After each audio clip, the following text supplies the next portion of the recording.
আমাদের কাছে একটা চশমা পাওয়া যেত, এখনকার বাচ্চারা দেখে নাই। 2 টাকা দাম, 1 টাকাও ছিল। লাল রঙের চশমা, কাগজের বর্ডার দেওয়া, পিছনে গার্ডার দেওয়া।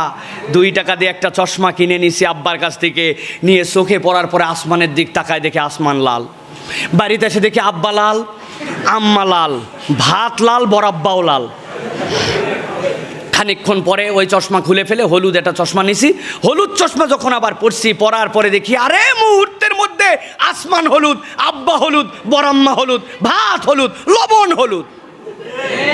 জিজ্ঞাসা করি, আমার আব্বা লাল, আসমান কি হলুদ, লবণ কি লাল, আমাদের ভাত কি হলুদ?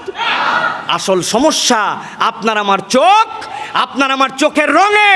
সুতরাং আল্লাহর বিধানের জায়গায় আল্লাহর বিধান ঠিকই আছে, ওই শয়তান আপনার আমার অন্তরকে পরিবর্তন করেছে। এই জন্য যারা আল্লাহর বিধানের সমস্যা খোঁজে, প্রকৃত সমস্যা আল্লাহর বিধানে নয়।